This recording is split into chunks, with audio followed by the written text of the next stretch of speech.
Good afternoon, everyone. I want to welcome you to today's webinar on building a resilient workforce.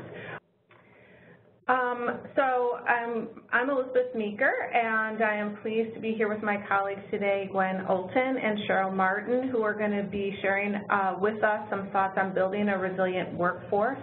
And to me, this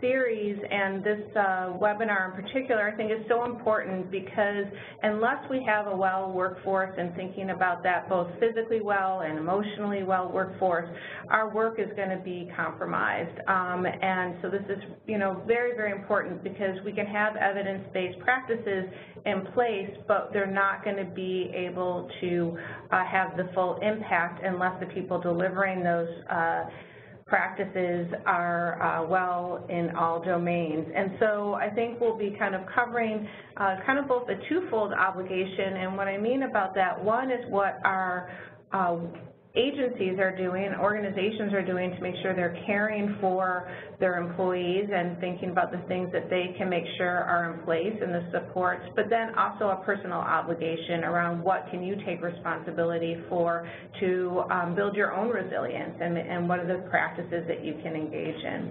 So with that, I'm going to turn it over to Gwen and Cheryl. Good afternoon, everyone. Hi. We're here.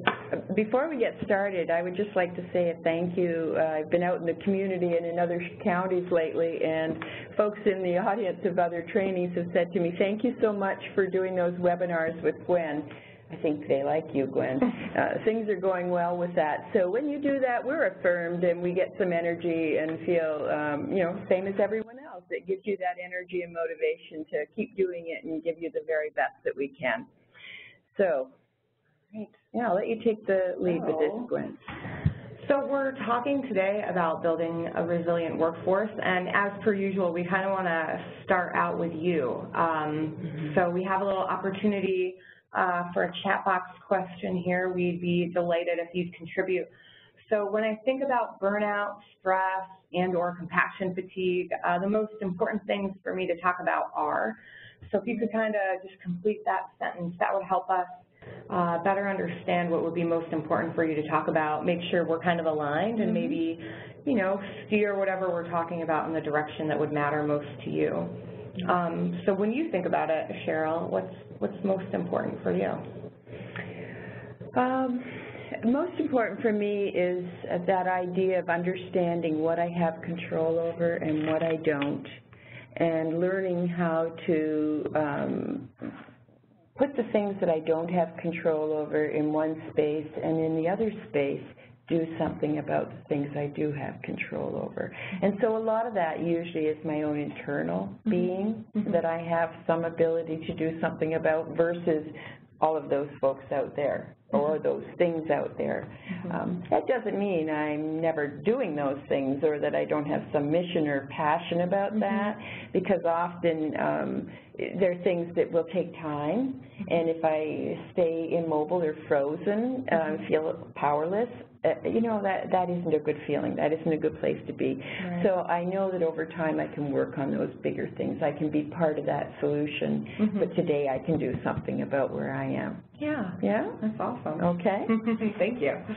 Want to check in and see if we've had any folks write in? Yes, so some of the things that people have written that is important to them is how to help others overcome those things, self-care, performing self-awareness, having self-awareness around that, and also exposure to highly emotional stories from the people that they serve. Right. So that's lovely.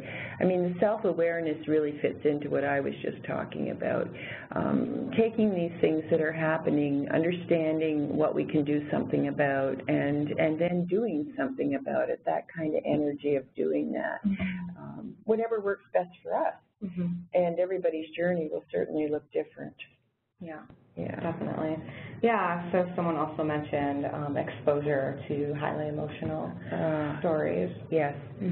Yeah, so and that is something that requires work on our part to figure out how we can do this, how we can have this level of deep compassion, which, by the way, in my career, all are quite aware that I do motivational interviewing, and one of the things they learned with motivational interviewing was that when you truly do deep reflective listening and believe the answers are in the person in front of you, and you get the very real, transparent, and but painful often stories from the person in front of you, that does open you up to hearing things that require your own healthy mind, your own healthy body, your own ways of dealing with that, being able to be compassionate and yet being able to gently let that pain come in and go out.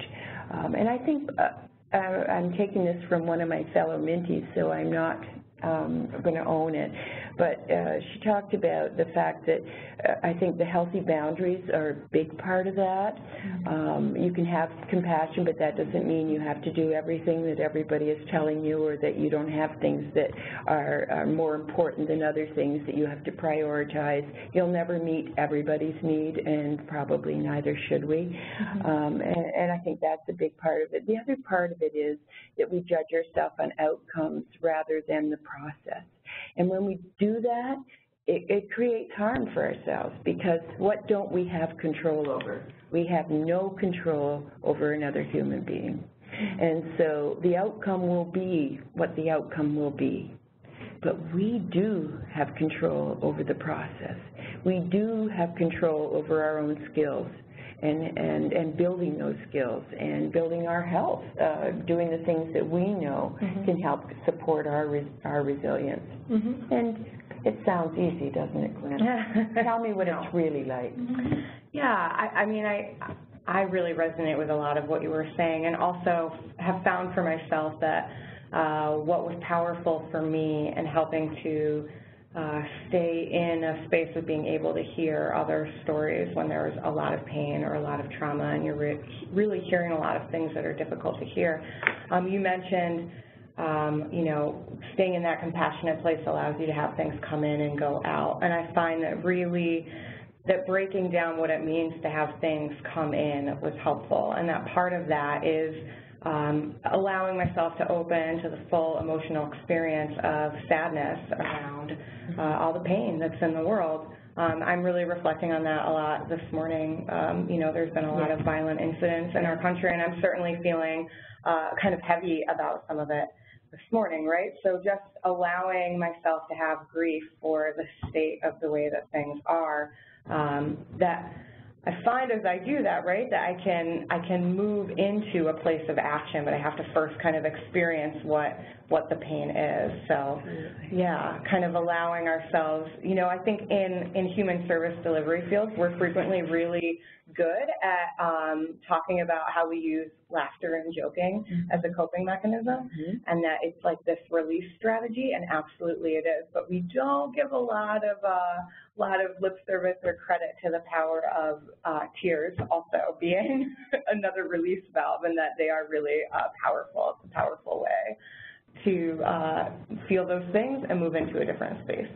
Those at my trainings know that I've been moved to tears a few times in my process. So, yes, and I'm just as likely to have that laugh as well. Yeah. So, how, Gwen, do you let that pass? How do you think about that when because you're very open and compassionate, and that pain is coming to you all the time. So, how are you letting that go? What do you do for yourself?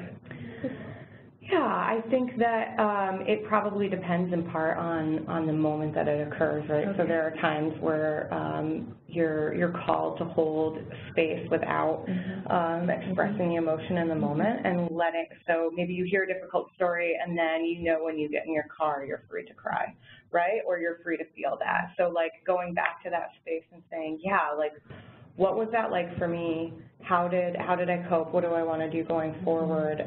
Letting myself feel those things, and then re-regulating yourself back. So for me, getting myself back into a regulated space might mean like a big glass of cold water for some reason, right? Or like standing under a favorite tree, or slow, deep breaths. Like it might be a few things to get me back through. Yep. Great. Thanks for sharing that. So on to our learning objectives, if I can advance this slide. Okay. Yeah. So today we're really hoping that by the end of this session, we'll be able to recognize a couple organizational practices that support resiliency, recognize some common trauma exposure responses, and more to come on that. Demonstrate listening practices that support others' resiliency. I don't think there's any big surprises here. We've talked about these before. Identify 4 major evidence-based practices for decreasing stress, and understand benefits of breathing and gratitude practices. So we really just have sort of one slide on organizational practices because we recognize that it's mostly a lot of individuals on a call and not like a whole organization. So we wanted to spend a little bit more of our time on individual practices. But for organizational practices, we really want to think about, you know, how easy is it for your employees to access EAP? Do they even know that there are support services in place?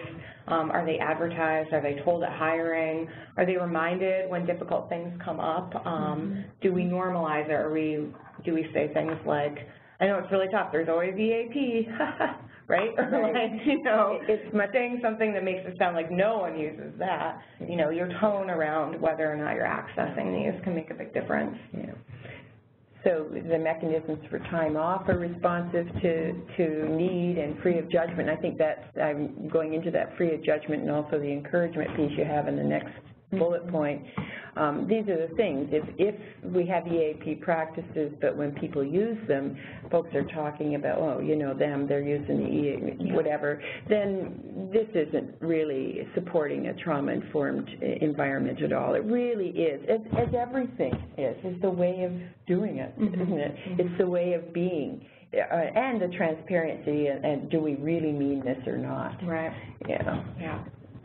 So encouragement of time off, meaningful debriefs after critical or stressful incidents, and understanding that every person has a right to how they want to participate in that and when they want to, and safe supervision discussions. So we spent a lot of time in our previous webinar talking about supervision that's trauma-informed, and this is about that trust and that ability to have a safe space where your staff feels not judged, but really supported with very gentle guidance. And a culture of contribution, purpose, getting up every day. The older I get, the more I know how important that is. That's probably why I'm still working. So I'll own that. When we have a purpose or a mission or something, it just creates some cohesiveness in our group, doesn't it? When everybody there knows where we're headed and why we're doing it. Right. It goes back to some of those collaboration conversations we've had, but also just there's a real human need to contribute to others, right? We really want to be able to contribute. It's one of our healthy coping mechanisms. Yeah, absolutely. Yeah. So on to these individual sort of practices. So we want to think about what can really help. And in part to do that, we want to recognize like what is. How are we affected by what's going on in our world? So some of you may be familiar with Ms. Lipsky's work. She wrote a book that I would recommend called Trauma Stewardship. It's actually out of print, but you can get it on Amazon or maybe from your local library. And she talks about this transformation that can take place within yourself as a result of being exposed to the suffering of other living beings, right? And she came up with, you know, a list of ways that we might be affected. She did a lot of interviews and experienced a lot of this herself, and talked about all the ways that it might show up that maybe aren't, you know, a list of 5 things that would, you know, get you diagnosed as having a stress response, right? So she's got this. Is that lovely story you tell about looking out over the beautiful view? Well, that's her story, but yeah. That's what I mean. I love that story. So read the book. So she just talks about how she was on a vacation with her family, and they were hiking, I think they were in Costa Rica or something, and they were looking out over a cliff, and she made a comment that was something like, I wonder how many people have tried to commit suicide from this cliff. And her father-in-law was with her and was kind of shocked by that statement, not having worked in a field where he was exposed to a lot of people's stories of trauma, right? And he said, man, do you think this work might be getting to you? And it was a trigger for her to start thinking about maybe her work was affecting her. And so she did a lot of research and wrote this book. Yeah, so the question at the bottom of that slide for folks, how has your worldview changed since doing this work? That might be something folks could, as we're going through here, maybe put some responses in for us. Is that we're going to ask them another question, and we can put them together if they like too. So if you want to answer this question and or the next one, I'm going to pull up a slide in a second that has these trauma exposure responses on them. There was a request to repeat the name of the book again. Oh, sure. Trauma Stewardship. And I have a cut on my tongue making my list worse, so if you can't understand me, let me know. So Trauma Stewardship. So I'm going to pull up this diagram, and if you would, you could take a look at them and see if there are any that you kind of connect with the most. Hopefully folks can see this okay. So I'm just going to read them while maybe you reflect and see if there's any that you resonate with, and if you do, I'd invite you to type into the chat box. So feelings of helplessness and hopelessness, a sense that we can never do enough, hypervigilance, diminished creativity, an inability to embrace complexity, minimizing, chronic exhaustion or physical ailments, inability to listen, deliberate avoidance, dissociative moments, sense of persecution, guilt, fear, anger and cynicism, inability to empathize / numbing, addictions, grandiosity, an inflated sense of importance related to one's work. So, you know, I can probably say for myself through my own work, which hasn't even been that long, right? I have probably felt some of these at some point, right? Maybe all of them at some point or another. So I think there's sort of, you know, normalized normal responses to dealing with a lot of pain of others. Yeah. And some of them are those things that helped you survive through all of that. And so we may see them as pathological, but some of them are why somebody is sitting in front of you and able to continue to work or do whatever it is they do. I think the healthy part of this is that you are aware of this. Awareness makes such a difference. Yeah. Just seeing, why am I doing this and how did I get here, and what do I really own and what don't I, and maybe finding some other ways to deal with it. Yeah. So I want to pause and see if anyone's chatted in. Yeah. I think one of the most common responses we're getting is a sense that one can never do enough and having to do more with less resource. That's a definite recurrent theme. Yeah. Right, and sometimes I think we're kind of explicitly given that message, which makes it even harder, right, to kind of maintain what makes sense for us and what we can actually do. I think there's things in our skills that speak to this, and I'm going to go there with a couple of places. I know that one of the things, documentation, for instance, that when people have not had the kind of support and guidance around documenting so that they can make it short, concise, write just what you need to do to get through, we tend to write paragraphs and paragraphs and sometimes pages of things. So there's one of those examples where having the right level of support in building a skill can make a big difference in the amount of time that you're spending. And you feel like you have to do this and you're trying to compensate for the skill that isn't there. I think, and the other place, which is huge in our healthcare system right now, we talk all the time about patient activation. When we learn skills that can help people we serve become activated and take some accountability and responsibility and are able to start doing things on their own, that takes away some of the things that we've been doing. And so there are things that we can learn, actively learn, to start to change that feeling. Right. Yeah. Were there others that folks Yeah, I think another common theme was around feeling helpless, feeling a need to try to fix things, not being able to. My favorite question. So this is an area with motivational interviewing that was recognized back in the 80s when Bill Miller was first doing this work. You know, we have a tendency to, what do we call it, the writing reflex. Thank you. My soon-to-be Mint member. All I have to do is look at her and she remembers what she's yeah. going to say. So the writing reflex, and that is a thing in us that it comes from our compassion. Mm-hmm. I think it comes from a really good place. But it's misplaced because each person has their own journey and their own desires, and sometimes even what we want to write is not the thing the person in front of us would like write it right now. So learning to understand that it is the other person's journey and that we're there to be part of it as a companion, a collaborative conversation with people. They'll be the ones that will decide what they want to change and how it's going to change and when it's going to change. We're there to just partner with them, not to fix it. You know, and there's a dangerous place with that. I get it. I talk about more and more in my MI training is that when you see just something about this person that needs to be fixed, it's hard for you to see what's right, and it's hard for you to move forward with other things. The person, in a sense, we talk about one of the things with trauma is a feeling of safety and not that kind of sense that this person accepts you as you are. And if all we can see is what needs to be fixed, we probably aren't in that place. We probably aren't there. Right.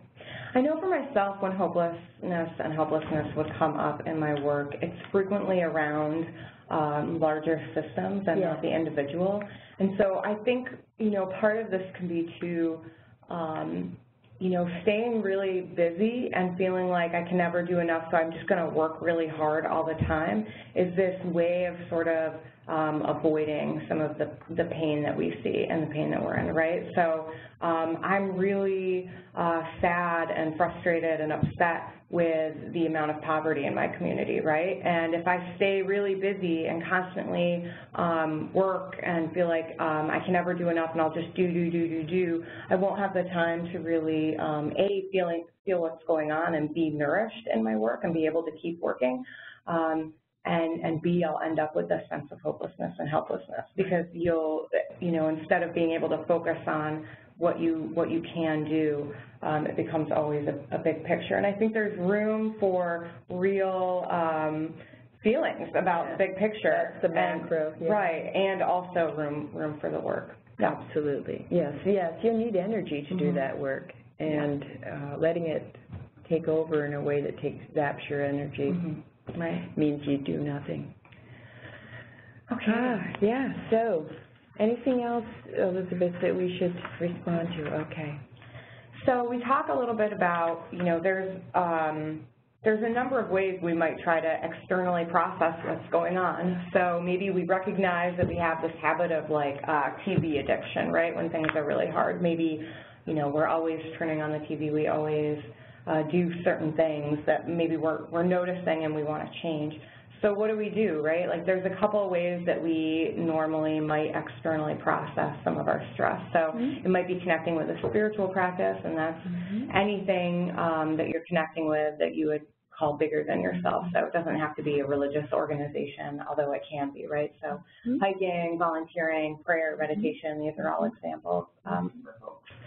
You might connect with community resources, so EAP, support groups, professional associations, just communicating with people in and outside of your field can be really powerful. And I think that this last bullet is the one that is the most common and the way that we frequently at least attempt to process our stress.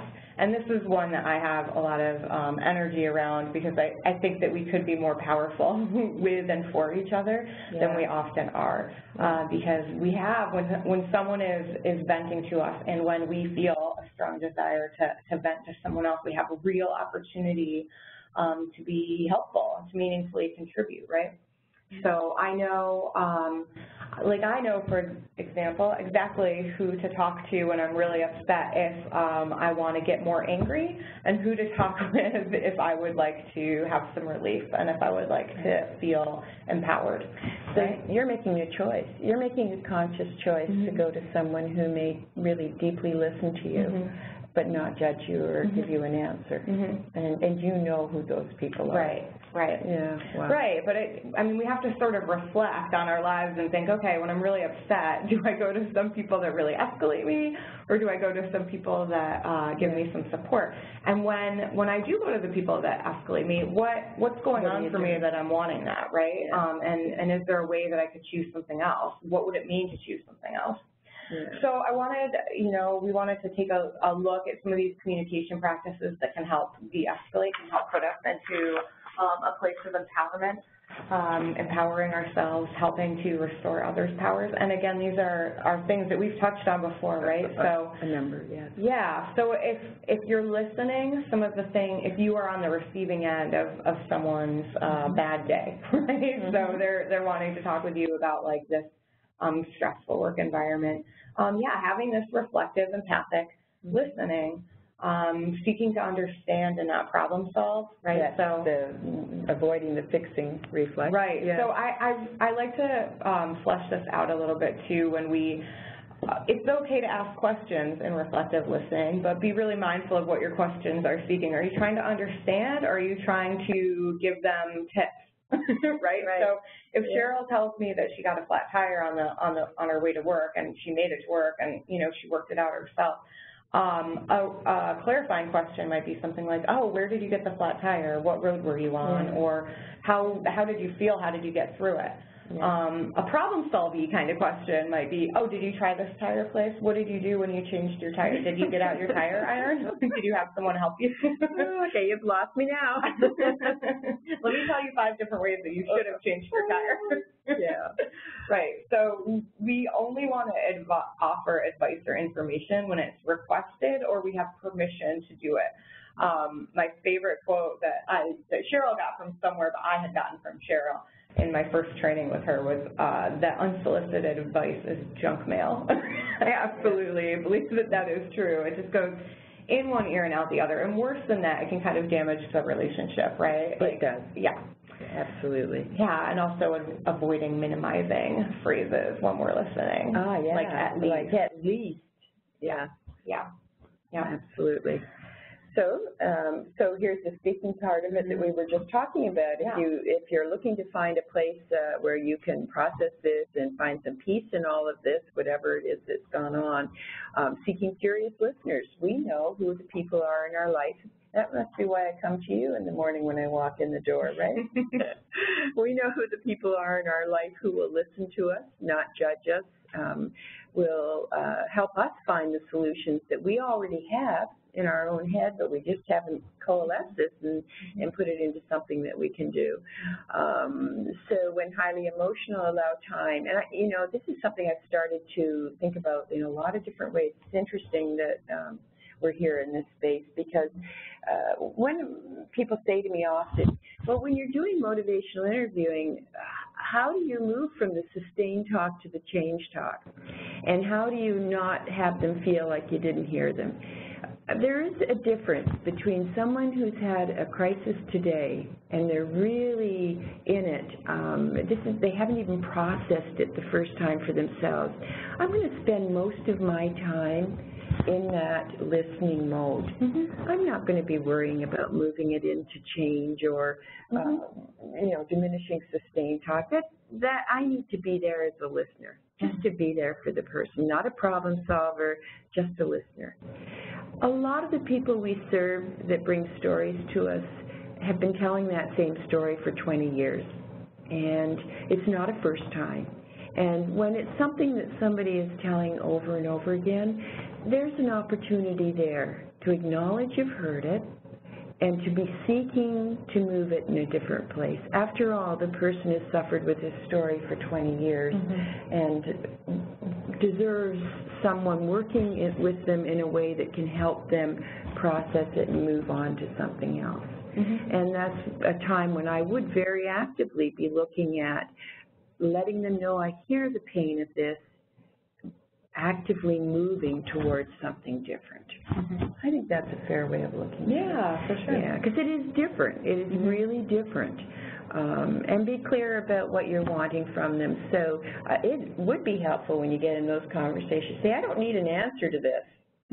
I just need someone to listen to me. Right, especially when we're, talking with people that maybe haven't had any workshopping or conversations or any knowledge or access to knowledge about listening skills and what might be helpful, right? Like we, unfortunately, unfortunately, in grade school, aren't necessarily taught how to reflectively listen and be an empathic presence for people, even though it's a highly useful skill, right?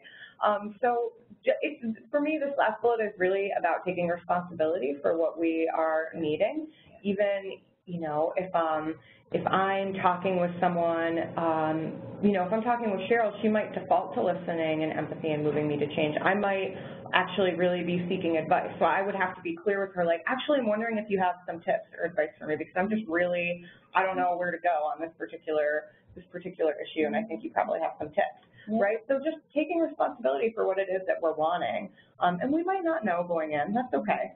Right, absolutely.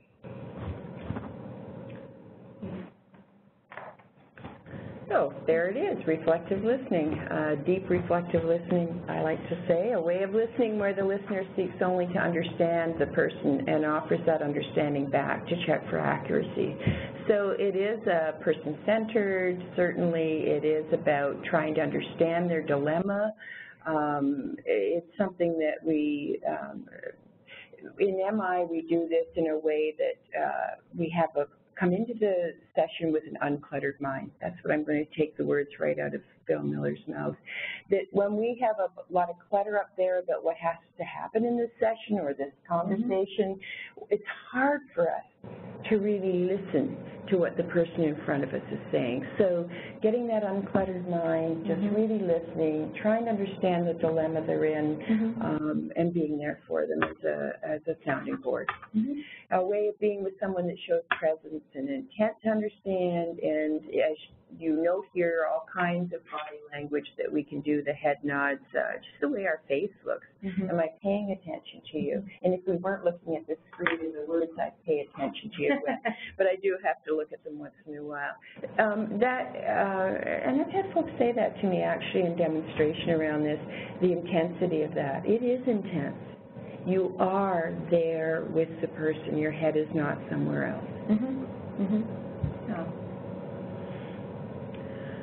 So we wanted to take a look at, if we're thinking back to our objectives, some of these evidence-based practices that can help. And I don't think there's any big surprises here, right? So we're gonna spend some time on really the last two bullets here. So we know research has shown for a long time, right, that regular sleep that's structured and a number of hours that works for you and your body, and maintaining that kind of as much as possible really does help bring stress and this fatigue, and allows you to have more access to the best parts of your brain, right, in your daily work. So we already know that. Yeah, a lot don't really need me to tell you, I'm sure, right? Same with exercise, it's the same sort of thing. The two bullets that I feel like we're maybe a little differently positioned to talk about and offer up some different ideas is around breathing and this like bonus fourth, I say, gratitude practices.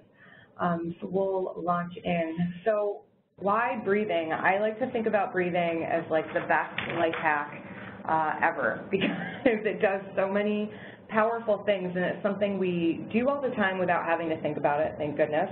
And also when we do it really mindfully, it creates some powerful help for us when we need it. So when we're really stressed out, if you think way back to like our first webinar or just your own knowledge about this, right, when we're really stressed, our sympathetic nervous system is very activated. So our pupils are dilated, we're breathing more quickly, our heart is pumping rapidly, we have stress hormones going through us. And you may have heard the phrase before, that if you can kind of fake it till you make it, or smile, and eventually your brain, it will sort of trick your body into thinking that you're in a good mood, or at least not in as terrible a mood. It is very similar with breathing and our autonomic nervous system, or the nervous system that our body has that we don't have to think about. So we can sort of trick our bodies back into a calm state by breathing in this way. And so we have to have these deep, big belly breaths. So by that I mean expanding your diaphragm out when you're taking a big inhale, because it is what helps activate your vagus nerve, which activates your parasympathetic nervous system, which is your rest and digest system. It tells your body everything's cool. If we think about if we're being, if we're really stressed out or we think a bear is attacking us, we would never breathe like this. And yet there's the one thing, it's a sympathetic response to have shallow, quick breathing that you can actually take a hold of. And do. So you can't do much about your pupils, and a lot of the other things, you can't do much about that hormone at the moment, but you can actually do something with your breathing. About the breathing. And that will impact so many other things like you've noticed here. So this is just some of what the literature has shown. Breathing, a regular deep breathing practice can help. So I like this because it helps in the short term and it also helps in the long term. So if you could use deep belly breaths for at least 10 breaths, is usually like the minimum that will be helpful. You could use that today, right in this moment, if you are stressed out, or you could use it later on if you get triggered. And also, if you do it regularly, it will get your stress level to a lower baseline. And it will also do some of these other things, like decrease anxiety and depression, improve your sleep, reduce impulsivity, cravings, and addictions, or at least help to cope with some of those. It can strengthen your immunity, reduces pain and activation of pain centers in the brain. So really powerful. Very powerful. And very simple, right? Like you don't need any extra education. You don't have to go to a training or a workshop. Like there are lots of things out there that can be helpful, and also you can do it right now.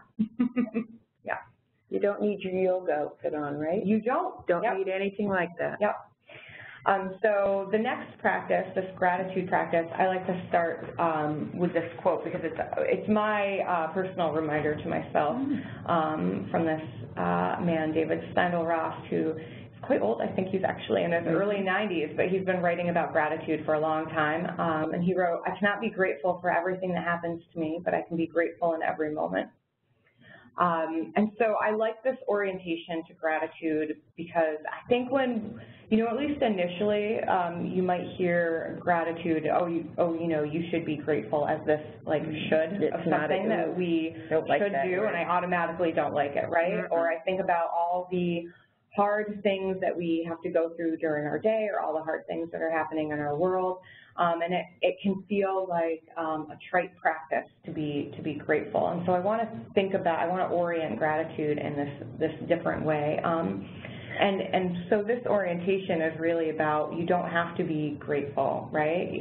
The gratitude comes from, you can just find gratitude in your breath. You can find gratitude for something very simple. So I also like this one practice where you pause, you close your eyes, and then you open them and ask, where's the beauty in my immediate surroundings, so that you are automatically set up to look for something that's joyful.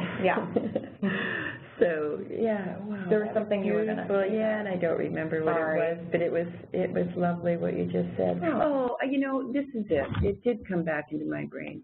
This is really, when one does this for themselves, like you're talking about, I'm sitting here thinking, it really says to me that you have love of yourself, that you're understanding the pain and suffering that's out there, and also understanding that for yourself, to find those moments of peace, to find a life worth living, you're practicing this, because you know that that's a way that you have control over making your life different and feeling different.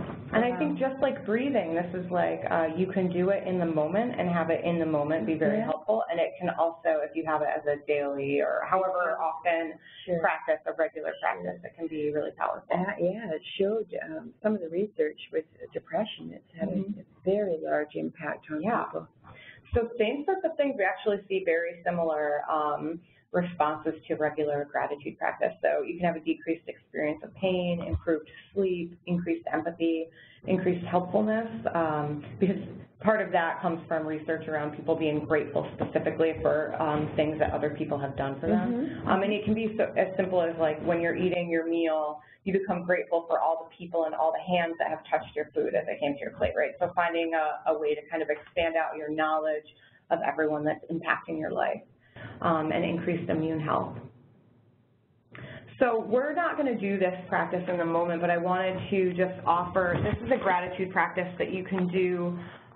You could do it just regularly with someone if you want. You could think about it to yourself, or you could do it when you're sort of triggered and upset. So just sort of like breathing, being really helpful when you're actually triggered.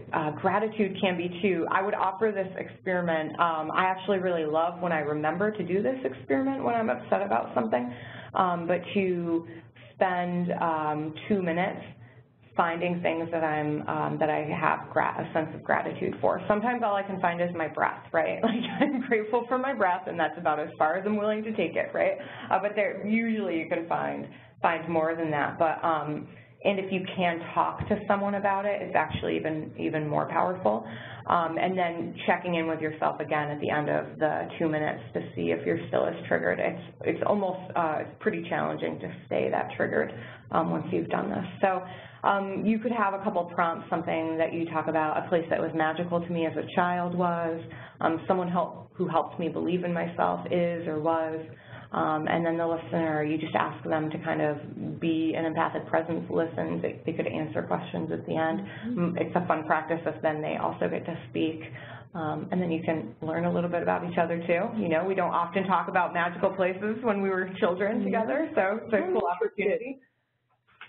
Can you tell me about a magical place for you when you were a child? Yes, the tree in my front yard was a magical place for me. Being up there was very wonderful. There was something really important about that tree. Yeah. I found it very comforting, and I think I often went up there when I was upset as well, so I have like a nice connection to it. Yeah, so you climbed the tree. Oh, yeah. Sat there. Yep. Doing anything else while you were up there? I think I was sitting there breathing most of the time. I also talked to the tree, maybe embarrassingly, but I did talk to the tree, so that was probably, yeah. So we're out of character now because I have an old... Do we have a character? Well, we were being real. Now I'm smiling about the tree because I actually hugged a tree this morning on my walk and kissed it because it's an oak tree on my way that was planted since 1732. Whoa. And it just the age of it. Yeah. Some days that's my There's something about that that it's just powerful. Oh goodness! So thank you for having a magical tree like me. Yeah. Thank you for telling me about your tree hugging experience this morning. A little self-centered, but it was so close to my being today. Yeah. So other gratitude practices you might try. If you can still be serious at this you could hug a tree. You could keep a daily journal, a blog. I have a favorite artist who kept like a gratitude sketchbook for a year. So every year she just drew something every day throughout the year she had a little sketch of something in her surroundings she was grateful for, or an idea she was grateful for. And I just really enjoyed that. And then you can ritualize it. So you could come up with like a phrase or a couple phrases or an intent that you have when you have like a meal, before you drive, while you're driving, something to remind you to be grateful in that moment. So that's a couple of ideas of how you can kind of imbue a gratitude practice into your daily life. Yeah, journaling's powerful, isn't it? Yeah. And very powerful when we talk about change too, because it allows you to take all those so many thoughts that are spinning around in your head all the time and actually put them down and see them, and there's so much power in that around change too. So I am at the end of the things we added on the slide. Cheryl had some things from a great book on resiliency that she wanted to go through. Do you still want to do some? Oh, I'd love to do that. Okay. We have 5 minutes. So is there anything, Elizabeth, that we should be attending to that was written in there that we do not want to make our stuff primary to this? No, I think you can go ahead with what you had, and just as a time check, that the clock you just looked at is fast, so we have a little bit more time. Oh, great. It's 12:47. So I'm going to talk to Gwen about a few things around your own resilience and your own wellness, if I could. And if you just talk about what you do in these various areas in your own life and first of all, I would be remiss not to be very, very grateful to you, gratitude, for your courage to sit here. And there are many people out there listening to you, for your courage to sit here and be open about your life and what you're doing. So, so talk to us a little bit about how physical fitness fits into your world of wellness. Yeah, so I think physical fitness is a coping mechanism for me, and also practice that kind of helps keep me grounded and centered, I feel. Okay, so talk to me a little bit about what you do to make, how does that fit into your world? And it's really important, again, as a listeners and all of us here, to understand that everybody's will be different. So the purpose of this isn't to find the solutions for all of us in Gwen, but to just to see how these various aspects fit into your life and fill that place of wellness. Yeah. So I really enjoy running. I'm limited with it at the moment because of that knee injury, which we've talked about before. I play roller derby, which also, then that also kind of fills these other space of community and things as well. And then I lift weights, which I really enjoy. Yeah, so you get some quiet alone time in your running, you get this community time in your roller derby, and then this sense of being strong, taking care of yourself with the weights and making sure your muscles stay in good shape. Right, and it's just fun to do. And you enjoy it. Yeah. So you thoughtfully chose things that you knew you would continue to do because you really like to do this. Yes. It feels good absolutely. to you. Yeah. What about interpersonal fitness? That thing about community you talked about and us being with others. So what do you do about that in your life?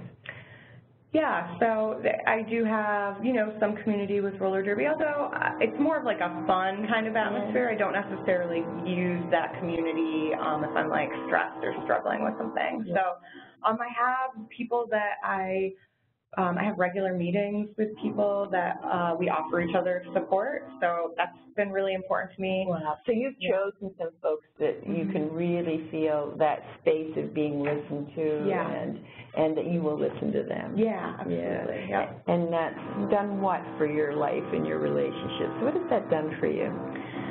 Yeah, so I think it gives me sorry, there's like drilling going on in the background. It is not a woodpecker. It's actually drilling. I don't know if they can hear it, but I can hear it. I'm not sure. Distracting. So, I think it's helped me feel that I can contribute to supporting others and also feel supported. So, if I'm getting coffee with one of the people that I have a supportive relationship with, we're friends, but also when we get coffee, we're specifically there to see if we can offer support to one another just by being that presence and listening and saying, hey, what's going on for you in your work?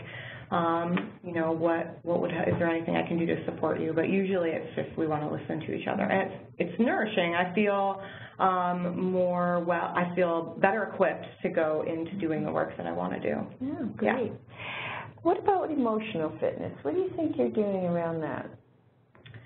Yeah, so probably all of those things contribute to my emotional fitness, and also trying to do activities and have reflective time to reflect on my emotional state. So trying to, I have a meditation practice and a spiritual practice associated with the meditation, and I think that those two things especially, although I think you probably have a spiritual fitness question, don't you? I think that's important.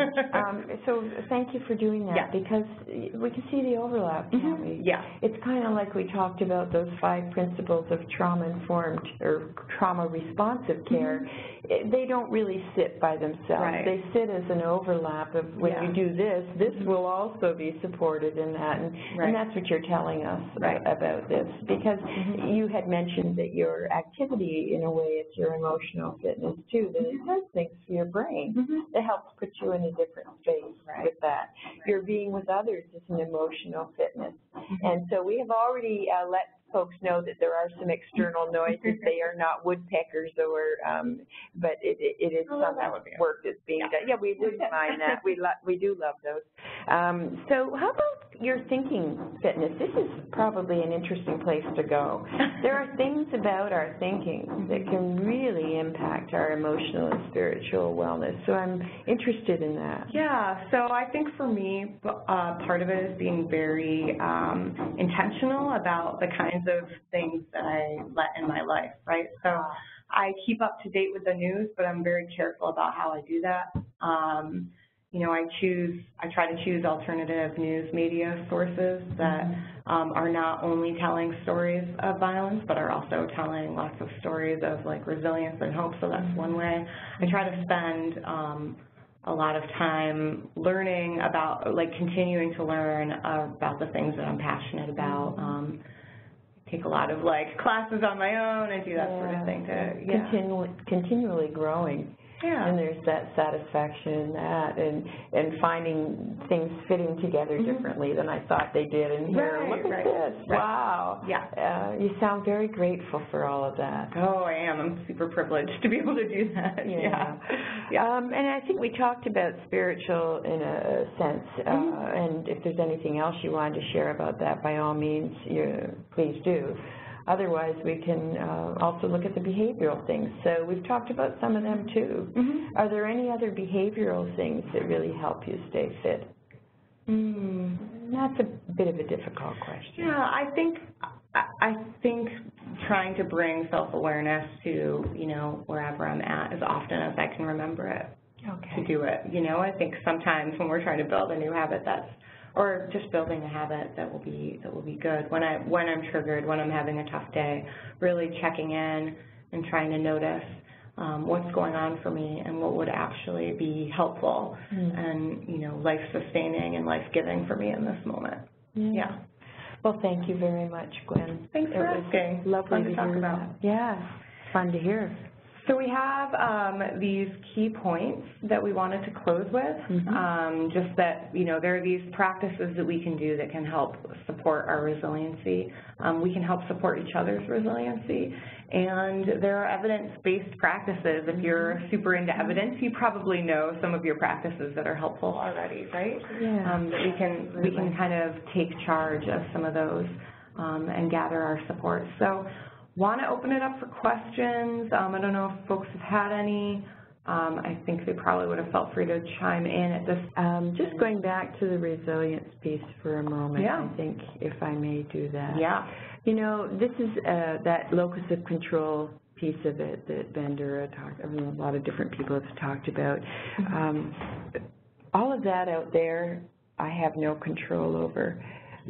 What I do have control over is me, and that is really what resilience is all about. It's figuring out what you can build within yourself so that these things that are not the way you'd like them to be, sometimes are painful, are not fair, whatever ills there are, that you have built within yourself this resilience to be able to have the energy to do something about those things over time, so that you can continue to serve the folks in front of you, that you can look at these macro issues and really have some energy taken into that.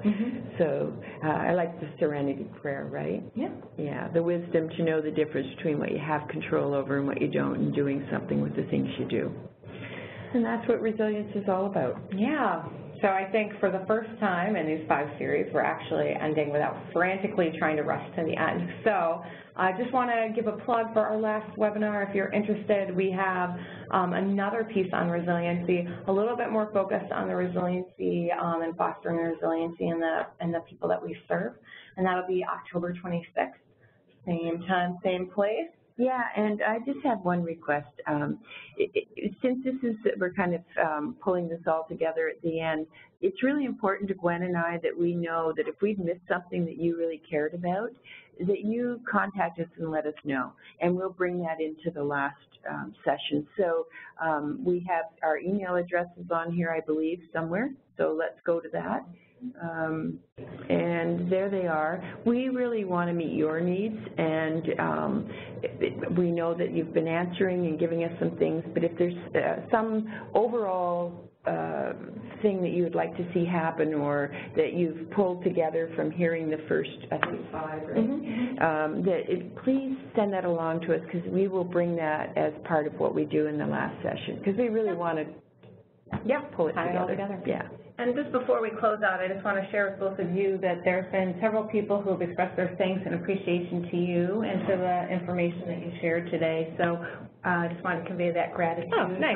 Thank you. I thought that's a way to wrap up today's session. Thanks for the appreciation. Gratitude's amazing, isn't it? The person giving it or feeling it, they feel good, and the person receiving it feels good. Yeah. It's a great thing. Thank you. All right, well, thank you all.